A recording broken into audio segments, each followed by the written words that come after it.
안녕하세요. 주식맘사TV입니다. 주말 토요일 아침인데요. 다들 잘 보내고 계신가요? 자, 오늘은 9월 10일 금요일 전일자 종목 리뷰 및 다음 주 관심 종목에 대해서 말씀드리겠습니다. 영상 보시기 전에 좋아요, 구독, 알림 버튼 부탁드립니다. 자, 먼저 금일 새벽 있었던 미국 나스닥부터 살펴보면요. 나스닥이 0.87% 하락 마감했습니다. 나스닥이 전일까지 5일 이동평균선을 이렇게 지켜주는 모습을 보였지만 금일 나스닥이 0.87%요 근래에 보기 드물게 하락이 나왔습니다. 하지만 여전히 뭐 추세가 망가진 건 아니고요.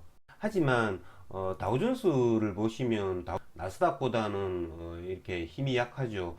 60일 이동평균선조차도 이렇게 깨뜨리는 모습을 나타냈기 때문에 다음 주 나스닥 흐름 잘 보셔야 할 것 같습니다. 9월 20일, 21일 FOMC 회의가 있죠. 이때가 우리나라 추석 연휴죠. 그러니까 실질적으로 다음 주까지 뭐 거래를 하다 보면 뭐 미국 FOMC 회의가 있는 다다음 주에는 우리나라 장이 쉰다라는 겁니다. 금일 새벽 나온 뉴스를 보시면 추석 연휴 기간에 미국 FOMC 회의에서 테이퍼링을 착수한다라는 이야기가 나올 수도 있다라는 겁니다. 그러니까 다음 주 후반으로 갈수록 추석 연휴도 끼어 있고 그리고 미국 FOMC 회의도 있기 때문에 좀 그렇게 강하지는 않을 것 같다라는 다음 주 전망을 해봅니다. 자, 그러면 종목 하나하나 보시면서 말씀드리겠습니다. 자, 첫 번째 종목은 카카오입니다. 자, 카카오 지난 금요일 날 뭐 조금 반등을 해 주었습니다. 저 같은 경우에는 이걸 뭐 12만 6천 원 저점 요 부분에서 추가 매수 하려고 넣어놨는데 12만 6천에는 체결이 안 되었기 때문에 기존에 가지고 있는 물량 이 물량만 한 1% 정도 수익 실현하고 나왔습니다. 자, 카카오 같은 경우에는 이 양봉이 나왔지만 급하게 이렇게 반등을 하지는 않습니다. 거래량을 맞는 이렇게 음봉인을 맞았기 때문에 다음 주에라도 당장 뭐 지수가 좋지 않다면 12만 6천 원 저점을 무너뜨리고 12만 원대 초반도 올 수 있다라는 거죠. 수급적 차원을 보셔도 이렇게 기간은 지난 수요일, 목요일 이렇게 대량의 순매도를 나타내다가 지난 금요일 날 이렇게 매도세를 멈추었지만 외국인은 연일 100만 주 이상 이렇게 3일 연속 매도를 하고 있다라는 거죠. 다음 주 중에라도 이 12만 6천 원 이 부분을 깨뜨려 버린다면 다 12만 원대 초반도 올 수 있다라는 거죠. 하지만 이 12만 원대 초반이라는 건 굉장히 카카오로서는 가격 메리트가 있지 않나라는 생각이 듭니다. 자, 다음은 크래프톤입니다. 자, 크래프톤 같은 경우에는 지난 금요일 날 기간의 보호해수 물량이 해제가 되었죠. 그러고 나니까 5.8% 거의 한 6% 정도 하락을 했습니다. 자, 크래프톤 차트를 보시면 44만 원대 이 부분을 지켜주었다라는 거죠. 저 같은 경우에는 지난 목요일 날 방송에서 말씀드린 대로 크래프톤을 뭐 종가 오버나잇을 뭐 조금 해봤습니다. 자, 크래프톤을 이렇게 종가 오버나잇 한건 기간에 보유해수 물량이 해제되어 가지고 이렇게 단기간에 하락을 해주었기 때문에 월요일부터라도 당장 이렇게 반등을 해줘야 된다는 거죠. 이게 만약에 다음 주 월요일날 44만 원을 다시 깨뜨려 버린다면 40만 원대까지도 올 수도 있다는 거죠. 자, 다음은 2차전지 관련주입니다. 자, 2차전지 관련주들 굉장히 시세가 좋습니다. 자, 에코프로 BM이 12% 정도 상승을 했죠. 에코프로 BM 같은 경우에는 전에 SK이노베이션과 10조 원대 장기 공급 계약 체결이라는 그런 뉴스로 시가를 15%까지 뛰었다가 이렇게 종가상 음봉을 맞았지만 다시 갭을 띄우고 이렇게 상승해 주는 모습을 만들었습니다. 이런 애들 같은 경우에는 뭐 거래량을 받쳐주면서 이렇게 역사적 신고가를 갱신해 주고 있기 때문에 이런 애들은 계속 관심을 가져봐야 됩니다. 자, SK 아이테크놀로지 거의 한 달 반 정도 주가가 옆으로 행보하다가 주가를 이렇게 세웠죠. 그리고 첨보, LNF 이런 애들이 다시 역사적 신고가를 갱신하려고 하고 있기 때문에 자, 이런 애들을 위주로 계속 살펴봐야 합니다. 2차전지 관련 대장주라고 할 수 있죠. 이런 애들이 추세가 좋으면 다음 주에라도 이 MK전자, 뭐 용화테크, 뭐 코스모화 다시 한번 갈 수 있기 때문에 항상 체크를 해 놓으셔야 하고요. 그 다음에 지금 현재 투자 근거 종목으로 묶여 있는 사마알루미늄 그리고 조일알루미늄, 제가 지난 목요일 날 방송에서 말씀드린 것처럼 바이오니아의 모습을 나타낼 수가 있다라는 거죠. 그러니까 바이오니아 같은 경우에도 다음 주 목요일 날 투자 권고 종목에서 해제가 되죠. 4거래일 전에 이렇게 크게 상승을 해준다라는 거죠. 21선을 한번 살짝 이렇게 무너뜨린 건 굉장히 페인트가 아닌가라는 생각이 들고요. 이렇게 잘 나가던 주식이 투자 권고 종목으로 지정이 되어 가지고 이렇게 급락을 했을 때 투자 권고 종목 해제 한 3, 4일 전부터 이렇게 다시 상승을 해준다라는 거죠. 이번 주에 투자 권고 종목으로 지정된 사마알루미늄, 이런 애들도 충분히 이런 차트를 보고 활용을 할 수 있다라는 거죠. 그리고 조일알루미늄 같은 경우에는 다음 주 금요일쯤에 이 투자 경고 종목에서 해제가 되죠. 그런 일정을 체크해 놨다가 이런 2차전지 관련주들 뭐 거래를 하셔도 됩니다.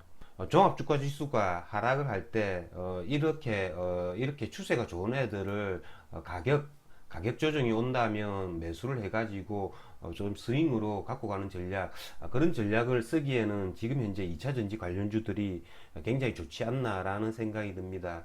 전기차 충전소 관련주들도 지난주에 굉장히 좋았죠.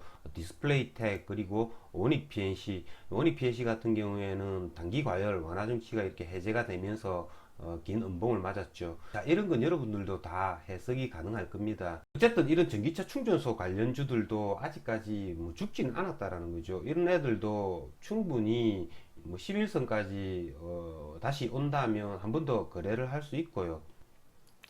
다음에 지난 금요일 날 굉장히 좋았던 테마가 전기차 무선 충전 관련 주들입니다. 아모센스, 동양 PNE, 그리고 윌링스, 이런 애들이 뭐 상한가 27%, 26% 이렇게 상승을 나타냈다라는 거죠.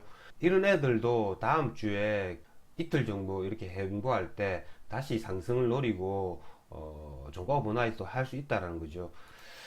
자, 제 같은 경우에는 지난 금요일 날 아모센스를 거래를 했습니다. 아모센스를 이 부분에 매수를 했다라는 거죠.